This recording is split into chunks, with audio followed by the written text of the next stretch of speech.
Hello class 11. Today we will learn about the system bus. System बस इसका use क्या है और कितने तरीके के सिस्टम बस होते हैं आपके कंप्यूटर सिस्टम में वो हम देखेंगे. द सिस्टम बस और the bus is an electronic pathway composed of connecting cables and that connects the major components of a computer system. मतलब ये केबल के थ्रू हर एक कंपोनेंट से कनेक्ट होते हैं. Through system bus, data and instruction are passed among the computer system components. मतलब data और जो इंस्ट्रक्शन कैरी आउट होते हैं वो अलग अलग कंपोनेंट तक यही सिस्टम बस के थ्रू ही कैरी किए जाते हैं, है ना. तो पहला है आपका डेटा बस. तो डेटा बस क्या करने का काम करता है, नाम से पता लग रहा है. It is carrying a data, है ना. The data carrying part of a system bus is called a data bus. अगर जो डेटा को कैरी कर रहा हो उसे हम डेटा बस कहेंगे. जो कंट्रोल इंस्ट्रक्शन कैरी करता हो उसे कंट्रोल बस कहेंगे. The control instruction carrying a part of system bus is called a control bus. और जो मेमोरी एड्रेसेस कैरी करता हो उसे हम क्या कहेंगे, address bus. The memory address carrying part of a system bus is called a address bus. इसके अलावा a separate type of bus called IO bus connects. IO stands for the input and output bus, है ना. connects the input and output and other external devices to the system. Now mobile system organisation. Mobile system के बारे में आपको पता ही है कि mobile system कैसे वर्क करता है. एक मोबाइल आज की टाइम में अभी हम मोबाइल की बात करें तो एक छोटा सा कंप्यूटर ही आपके साथ में एक होता है जो एक कंप्यूटर की तरह ही आपका मोबाइल काम करता है. जैसे आपको इंटरनेट एक्सेस करना है, किसी को मेल सेंड करना है, किसी के साथ में चैट करना है, कॉलिंग करना है, कुछ सर्फिंग करनी हो इंटरनेट पे, तो सारी चीज़ें आप मोबाइल में कर सकते हैं, है ना. तो modern mobile system are tiny computers in your hand. मतलब एक छोटा कंप्यूटर आपके हाथ में ही होता है जिसको हम मोबाइल कहते हैं. लेकिन जो पावर बैकअप है डिपेंड ऑन बैटरी. ये बैटरी पर डिपेंड होता है, ये आपको भी पता है. Although they have less computing power compare to their bigger versions, they handle diverse type of application such as making calls through radio signals, offering camera utilities, handling such sensitive screen, display audio, video, graphical content, but having little battery based power.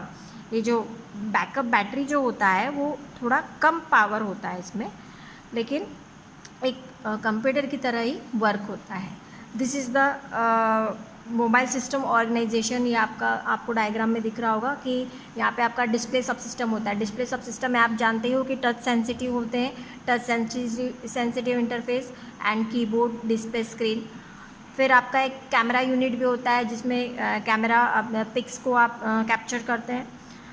This is the CPU, central processing unit of mobile system. तो ये आपका CPU जो है वो एक तो divide होता है एक एप्लीकेशन प्रोसेसिंग यूनिट में और एक ग्राफिक प्रोसेसिंग यूनिट में, और एक कम्युनिकेशन प्रोसेसर होता है जो कि डिजिटल सिग्नल प्रोसेसर होता है कम्युनिकेशंस के लिए. Here are the external storage for the store the data, and this is your memory. This is the main memory while processing any application or apps. So this memory is used, and this is the codec. Audio and सब system मतलब mics and speaker के लिए आपको भी पता है. Mic के लिए जब हम बात करते हैं फ़ोन में कॉलिंग के लिए तो माइक होता है, और स्पीकर से आपको वॉइस सुनाई देता है जब आगे वाला आपसे बोलते हैं. This is the RF transceiver SIMs and the power management, that is battery pack and battery management charger. And now we'll learn about this computer system organization. Thus the system organization of a mobile system has component to handle all these. This block diagram mobile system is shown here. Now mobile system CPU handles diverse type of application but has a little power compare as a mobile system run on a battery power. क्योंकि क्यों होता है, अगर computer से हम compare करते हैं तो इनका जो बैटरी बैकअप होता है वो कम होता है, बैटरी छोटी होती है इनकी. कंप्यूटर आप अगर डेस्कटॉप कंप्यूटर आप यूज़ कर रहे हो तो आप कितने भी देर तक उसको यूज़ कर सकते हो. बात करेंगे अब मोबाइल प्रोसेसर की या मोबाइल CPU की. तो मोबाइल CPU अभी आपको बताया था कि मोबाइल CPU आपके दो पार्ट में अलग डिवाइड है, कम्युनिकेशन प्रोसेसिंग और एप्लीकेशन प्रोसेसिंग. सो मोबाइल प्रोसेसिंग जो है आपका CPU, ये एक स्मार्टफोन का ब्रेन ही होता है. This is the brain of a smartphone, and the CPU receives commands, makes instant calculations. CPU का कमांड रिसीव करता है, उस पर इंस्टेंट कुछ कैलकुलेशन करना है, ऑडियो प्ले करना है, वीडियो प्ले करना है, कुछ इन्फॉर्मेशन को स्टोर करना है, कुछ सिग्नल आपको सेंड करने हैं उसके लिए. The CPU of a mobile system has majorly 2 सब प्रोसेसर टाइप्स. 2 सब प्रोसेसर इसके अलग होते हैं. एक तो कम्युनिकेशन प्रोसेसिंग यूनिट होता है जो कम्युनिकेशन के लिए यूज़ किया जाता है, और एक एप्लीकेशन प्रोसेसिंग यूनिट होता है जो कि डिफरेंट ऐप्स के लिए होता है. Now the communication processing unit. So communication processing unit आपका क्या करता है कि ये आपका यूनिट रिस्पॉन्सिबल होता है कि कॉलिंग आ रही है या कॉलिंग आप कॉल लगा रहे हो. This subsystem is responsible for making and receiving phone calls on a mobile handset. It has a digital signal processor that help it work with RF transceiver and audio subsystem. Now radio signal management unit is responsible for connecting SIM. Radio signal management unit किसके लिए responsible होता है? SIM को connect करने के लिए, है ना. उसके बाद में एप्लीकेशन प्रोसेसिंग यूनिट, ये डिफरेंट ऐप्स के लिए यूज़ होता है. This sub system is responsible for governing controlling all types of operating takes place on a mobile system by running various type of mobile application और apps. Now next is display sub system. Display sub system आप जानते ही है कि touch sensitive होता है, touch sensitive interface होता है, virtual keyboard भी इसमें आते हैं. This sub system is responsible for providing display facilities, touch sensitive interface and touch sensitive keyboards. Now the camera subsystem. Camera system, as you know why we use the camera, capturing the images and capturing the videos also. This sub unit is designed to deliver a tightly bound image processing package and enable to improve overall picture and video experience. It has integrated image signal processor, ensure that things like instant image capture, high resolution support, image stabilization and other image enhancements. Now the mobile system memory. अब mobile system memory की बात करें तो यहाँ पे बात मतलब होती है रैम की बात होती है, रैम एंड रोम की बात होती है. तो रैम जो होता है वो आपकी करेंटली जो प्रोसेसिंग चल रही होती है वो आपकी रैम में चल रही होती है. लेकिन रैम आपको भी पता है कि वॉलेटाइल नेचर की होती है, तो इसमें जो डेटा होता है वो पावर ऑफ करने के बाद में लॉस हो जाता है ना. So let's understand about the RAM, random access memory. It has the work memory of your mobile system. The installed mobile app when run are first loaded in the RAM. मतलब जब भी आप किसी app पे work कर रहे हैं या काम कर रहे हैं, सबसे पहले ये कहाँ पे लोड होती है? आपके रैम में लोड होती है. रैम में लोड होने के बाद में इसके प्रोसेसिंग या वर्किंग स्टार्ट होती है. Then executed. This apps remain in the RAM after you are no longer using them and then they are shifted to a background. मतलब जब तक आप इसको यूज़ नहीं कर रहे हो तभी भी ये रैम में रहता है, फिर ये बैकग्राउंड प्रोसेसिंग में चला जाता है. तभी जब भी कोई भी ऐप को ओपन करते हो और वर्क नहीं कर रहे हो, मतलब आपके रैम में ही रहती है और बैकग्राउंड में इसका प्रोसेसिंग चालू रहता है ना. The more RAM you have on a smartphone the better performance and faster the phone will generally.